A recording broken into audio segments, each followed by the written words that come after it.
Notifications ലഭിക്കുന്നതിന് വേണ്ടി subscribe button click ചെയ്ത് ബെൽ ഐക്കൺ പ്രസ് ചെയ്യുക.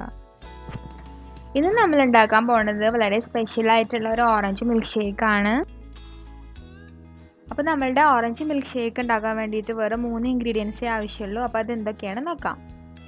അപ്പോൾ നമുക്ക് ആദ്യമായിട്ട് വേണ്ടത് ഒരു ഓറഞ്ച് ആണ്. അടുത്തതായിട്ട് വേണ്ടത് 1/3 കപ്പ് പഞ്ചസാര. നെക്സ്റ്റ് നമുക്ക് നല്ല തണുത്തിട്ടുള്ള പാലാണ് വേണ്ടത്, 1/2 ലിറ്റർ.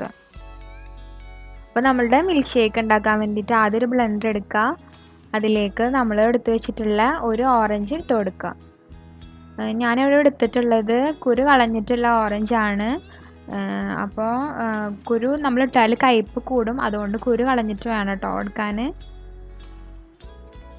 നെക്സ്റ്റ് നമ്മളിതിലേക്ക് 1/3 കപ്പ് പഞ്ചസാര ചേർത്ത് കൊടുക്കുക. നെക്സ്റ്റ് നമ്മൾ 1/2 ലിറ്റർ നല്ല തണുത്ത ചില്ലായിട്ടുള്ള പാൽ ഇതിലേക്ക് ഒഴിച്ചു കൊടുക്കുക. അപ്പോൾ നമ്മുടെ 3 ഇൻഗ്രീഡിയൻസ് ഇട്ട് കഴിഞ്ഞു. ഇനി ഇത് നന്നായിട്ടൊന്ന് അടിച്ചെടുക്കുക. അങ്ങനെ നമ്മളുടെ മിൽക്ക് ഷേക്ക് ഇപ്പോൾ നന്നായി മിക്സിയിലിട്ട് അടിച്ച് കഴിഞ്ഞിട്ടുണ്ട്. ഇപ്പോൾ കാണാം നല്ലോണം തിക്ക് പോലെ ആയിട്ടുണ്ട് ഈ പാല്. കണ്ടില്ലേ, ഇതേപോലെ ആവണം കേട്ടോ. ഇനി നമുക്കിതൊരു അരിപ്പ വെച്ചിട്ട് അത് നന്നായി അരിച്ചെടുക്കാം.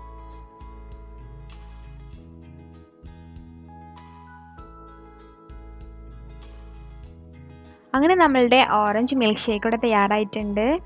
ഇനി നമുക്ക് നല്ലൊരു ഗ്ലാസ്സിലേക്ക് ഒഴിച്ചു കൊടുക്കാം. നോർമലി നമ്മൾ പാലിൽ ചെറുനാരങ്ങയും അതുപോലെ ഓറഞ്ചൊക്കെ അടിച്ചാൽ പാല് പിരിഞ്ഞു പോകുകയാണ് പതിവ്. അപ്പോൾ അതില്ലാതെ നമുക്ക് നല്ല തണുത്ത പാൽ ഉപയോഗിക്കുകയാണെങ്കിൽ പിരിഞ്ഞു പോകാതെ നല്ലൊരു ജ്യൂസ് ഇതേപോലെ ഉണ്ടാക്കിയെടുക്കാമെന്ന് ഇപ്പോൾ എല്ലാവർക്കും മനസ്സിലായില്ലേ. അപ്പോൾ ഇതെല്ലാവരും വീട്ടിൽ ട്രൈ ചെയ്ത് നോക്കുക. എല്ലാവർക്കും ഇഷ്ടമാവുമെന്ന് വിചാരിക്കണു. ഇതിൻ്റെ ടോപ്പിലായിട്ട് കുറച്ച് കോൺഫ്ലെക്സോ അല്ലെങ്കിൽ ചോക്ലേറ്റോ എന്തെങ്കിലും ഇട്ടിട്ട് വേണം സെർവ് ചെയ്യാൻ. അപ്പോൾ ഇതെല്ലാവരും ട്രൈ ചെയ്ത് നോക്കാം. അപ്പോൾ ഞാൻ എപ്പോഴും പറയുന്നത് പോലെ നിങ്ങൾക്ക് വീഡിയോ ഇഷ്ടപ്പെട്ടാൽ ലൈക്ക് ചെയ്യുക, കമൻറ്റ് ചെയ്യുക, ഷെയർ ചെയ്യുക, അതുപോലെ തന്നെ ചാനൽ സബ്സ്ക്രൈബും ചെയ്യുക.